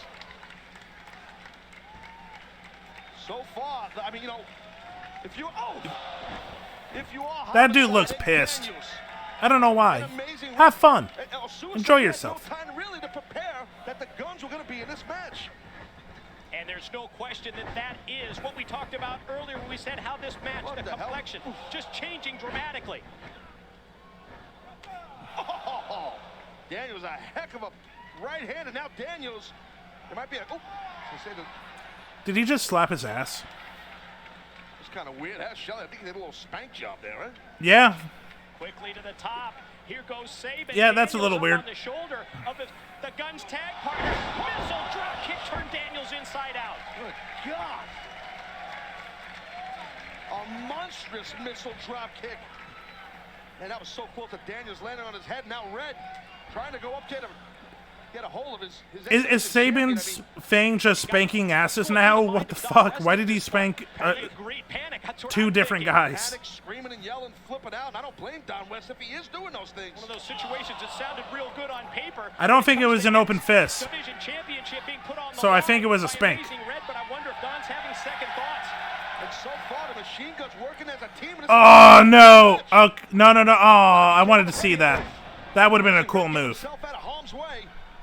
Able to take down Saban and Shelley hanging in the corner. Oh. The hesitation drop kick, and Saban catches his own partner. It was a matter of time before the teamwork didn't work. There's too many bodies in the ring. Holy cow. See the revolutions on that. The athleticism on these guys are insane, man. Right side. Oh, wait, watch Homicide here. Homicide trying to get some revenge from what went down earlier when Suicide took him down from the top of the cables. Meanwhile, the bottom of the screen, you saw Red Daniels battling pump handle time. Little pump handle suplex. I'm digging that. That was sweet. Tell you, Homicide. No, Homicide's just been. He's just a volatile, tad unstable competitor. You said TNA management having a hard time controlling Homicide. Could you imagine if Homicide leaves here, the X Division champion? Just a tad unstable after what we've seen from Homicide in recent weeks. The attacks on Willie Urbina, the Spanish broadcaster. Oh, really? No, Willie ratted him out. Said he was saying some bad words. And now look at this again. Homicide moving across. Fuck. But this is the key, Taz. This Did he just sucker punch him on both sides of his ribs? Daniels do this. Oh! Death Valley driving to power in the lower back. Just jumped up and like pop on both sides. Straight up impressive. I'm telling you. Watch out. Oh! Wow.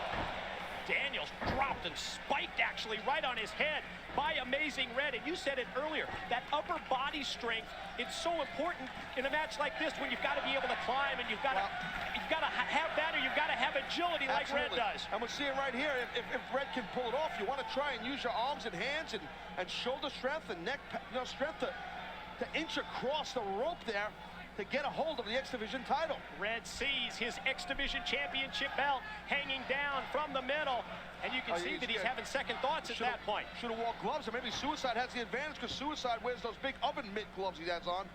They're kind of like those big, thick, We talked earlier, it's Red's first time in Ultimate X. He doesn't have that experience. You can see guys like Daniels, Suicide. Yep. They've been there before. They know how important it is. If you're going to make it across that cable, that you got to wear the gloves. And look how quickly Red goes. Nice recovery by Red. Well, not having that body weight helps him. Like, oh my! Oh. You cannot tell me that did not hurt. There is no faking what that happened. Daniels overpowers Suicide, takes him down, and Daniels looks up. At the same time, when you look up at that title belt, you got to look around to make sure that I agree, audience, from 2009. This is awesome. Head on a swivel. That's what you're saying, Mike, and you're right. Oh, look at Daniels now. Daniels is close. But Saban's trying to make up ground as well. This is where it gets dangerous. This guy's peeling off round kicks while they're hanging in the air. Oof. Way to blow an ankle out. These guys make it look so easy too, Mike. Do they? Do they make this look easy? Man, you saw that coming. I'm not seeing this and thinking, yeah, I could do that. No, I'm thinking, I would break an ankle. Deal with Suicide.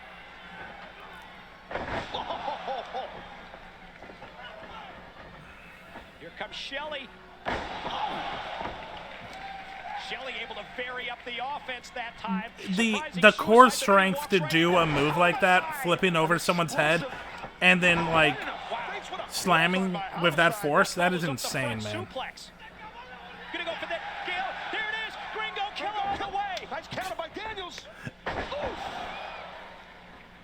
Some of these moves, the Gringo killer, man. Is there anything left? I mean, can these guys do anything more? Maybe for 6 more minutes. Reaction from the crowd here at the Brent Event Center, UC Irvine, Southern California. TNA's biggest pay-per-view of the year, bound for glory, and this is the way you kick it off with a match like this. Bodies lying everywhere like a wreck on. Oh, this was the opener? Shit.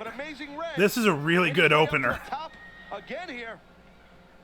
Again, you put yourself in such a precarious position when you commit to climbing. You have to, though. That's how you win the title. Oh, my God. Wait a minute.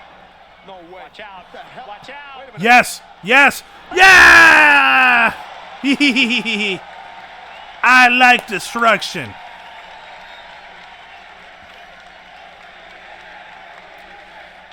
My words I was exactly. going to say those were the two words that I was thinking, but that I can't say. Thanks to the crowd here in Irvine for filling in. Just watch, ladies and gentlemen. Just watch. I don't even know what to say about that. Just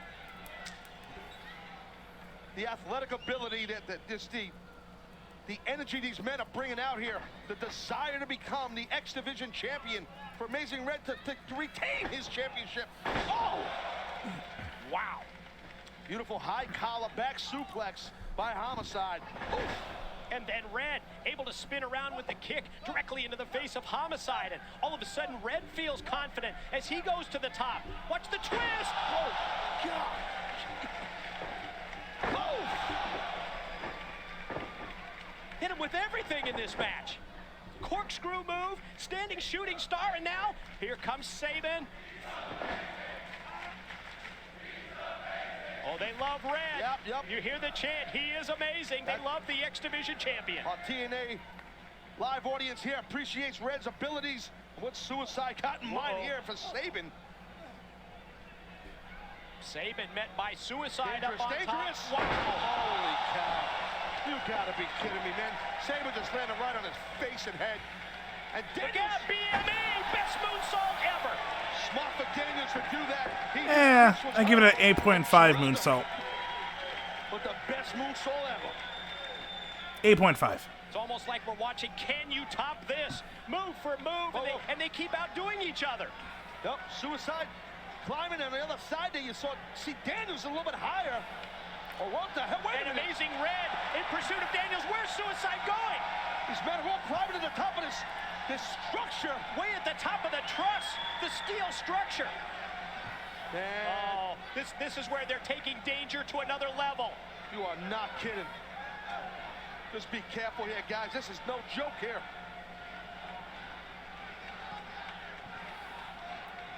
Daniels, Suicide, meet in the middle, right at the formation of the X of this steel structure. The audience just understanding what's going on. Please don't die. Please don't die. It's your first Oh! It's your first ultimate X. Look out. Don't do it, Chris. Don't do it. Do it. These guys are nuts. Daniels and Suicide way up at the top and hanging on for dear life, and at the same time, watch out here. Oh, fuck. Oh, man. And the X Division title is underneath that metal truss. It's hard to see, but again, this is probably 20, 25 feet in the air, so if they fall, they're going to feel it. The strategy. He's going to drop straight down to the title belt. Daniels new champ here. He's going to get it. Daniels reaching down, just trying to take that championship belt off the steel cable, but Suicide doesn't want to let him do it. Suicide, I think Suicide might be stepping on the strap part of the belt where it's buckled, I believe. I mean, smart. Kind of hard to tell up there. Well, you talk about being in no man's land. That's exactly where they're at. What the fuck is Amazing Red doing? I go nap. Also, holy I know, I think I can say shit. Holy shit. Holy shit. Holy shit. His neck just broke. Wow, what a bad landing. Neck break. Neck break. By the way, all these guys are doing fine. Sabin and Shelley working together on the cables. Look at Red going to drop down from that steel structure. Red's going to be... Is that Shelley? Shelley's trying to kick Red off. Red's got it. Here is your winner, and still TNA X Division champion, Amazing Red. I don't know how. I have no clue how.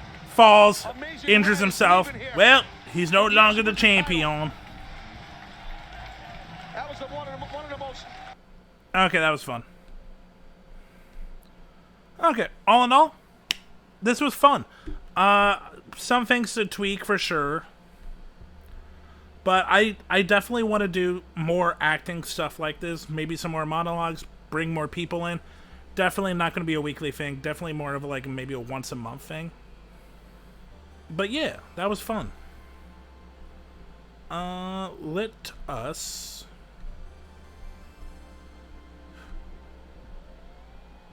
find someone to raid. Oh, Dakota, thank you for staying. Like, I bet you streamed for a long time, and I'm glad you had fun.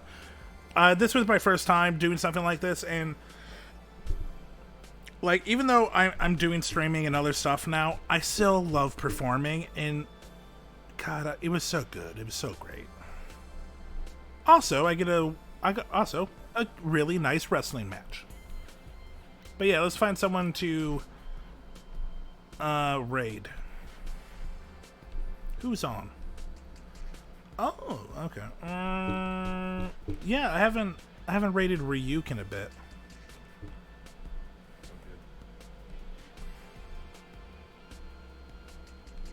Good guy. I think he's, you know, he's a nice guy.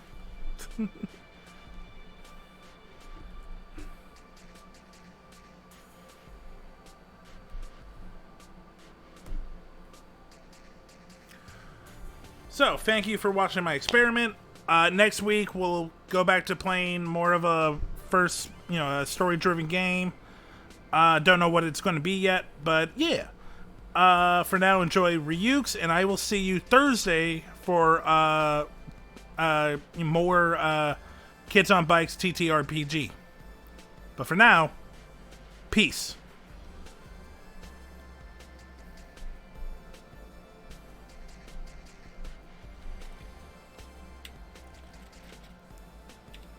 Because you're always having fun. Hey, it's sort of fun. Thanks for the follow. Appreciate it. Yeah, man. It's because you're always having fun. You're always a big dude.